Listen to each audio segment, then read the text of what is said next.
She was 5 months old when she vanished from her crib. I need the police. My baby's been kidnapped. Alright, Nancy, calm down. Okay. Alright, take a deep breath. What do you mean your baby's been kidnapped? I just got up to wake my son up. My garage door was wide open. My house and my door was wide open and my baby's gone out of the room.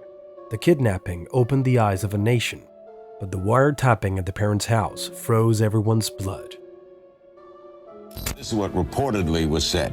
Marlene, they report you saying, the baby's dead and buried. It was found because you did it. The baby's dead. No matter what you say, you just did it.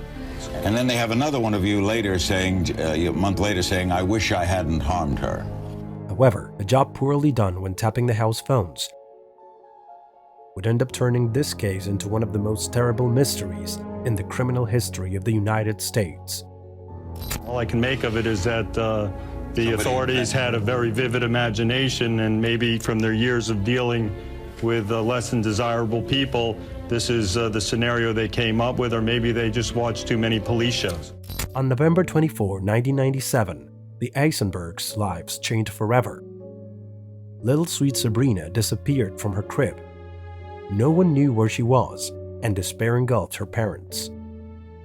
I just got up to wake my son up. My garage door was wide open. My house and my door was wide open and my baby's gone out of the room. How old is your baby? My baby is 5 months old. Oh God, help me. The kitchen door was open, as well as the garage door. Plus, the alarm wasn't on, and the house dog never barked. The crime scene was very strange, and the police suspected from the beginning that something was off with the parents of the little girl, Marlene and Stephen Aisenberg. Tonight, we came here to pray for Sabrina. Tomorrow, we want to talk to the person who has Sabrina. Thank you for coming here to be with us. Sabrina's face flooded newscasts all over the United States, and both Marlene and Stephen initiated a huge campaign to gather information to find their daughter's whereabouts. This was every parent's worst nightmare. You know, over the last couple of decades, we've had lots of cases where babies went missing. Unfortunately, most of those cases are resolved, and unfortunately, in most of those cases, the baby turns out to be We just don't know here. This case was a mystery in 1997, and it's just as big a mystery today. The world came crashing down on them, and they didn't know what to do. When your 8-year-old son asks when the next time he can come home and see his little sister smile at him as she crawls to him, what do you say? When your loving wife wonders aloud, how could this happen to us? How do you give her the strength and the hope for the future? But of course, their tears and despair didn't convince the police. The Aisenberg story wasn't very credible, and so they immediately became the object of suspicion. I think because of their story, because of statistics weighing heavily against the Aisenbergs, police, like me, raised their tentacles. It didn't fit together. All of that didn't make sense at first blush.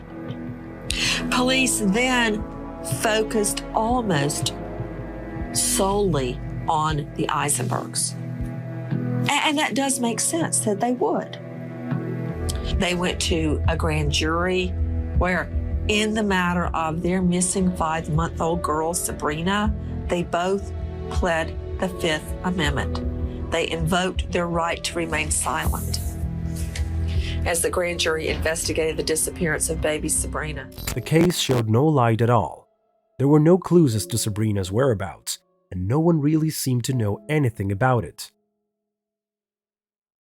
The decision at the time was to tap the phones at the Aisenbergs' home to see if they could find out anything. However, there was only one problem, a big one for the police. They got a warrant, as they should have, to put in a wiretap in the Aisenberg home. Now, the wiretap existed in the bedroom, the Aisenbergs' bedroom, and their kitchen, where police rightfully believed that most conversations would take place. From that point on, the case went right down the tubes because apparently on the wiretap were two rookies that had never done wiretaps before. So as the police built their case on the wiretaps, what they said they could hear, nobody else could hear that.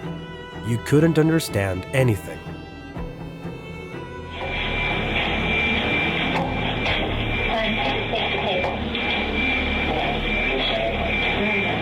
Still, the police built their case on that and pulled out some statements that supposedly came out of the wiretapped phones. Marlene, they report you saying, the baby's buried, it was found because you did it. The baby's no matter what you say, you just did it. Both Marlene and Stephen were charged with obstruction and concealment of information in their daughter's case, but neither was convicted on those charges. As for Sabrina, 25 years have passed and the case is still unresolved. Her whereabouts still a mystery. The Aisenbergs have done their best to keep the search going and are hopeful that their little girl will turn up.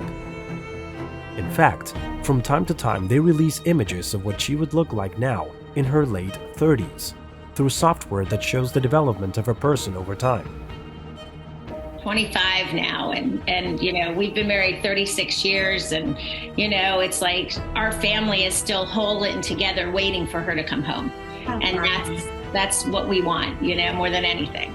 The truth is that the case of Sabrina Aisenberg was one of the most talked about child disappearances at the time, until several years later when Madeleine McCann's case occurred. The incredible thing is that so far, none of them have been solved.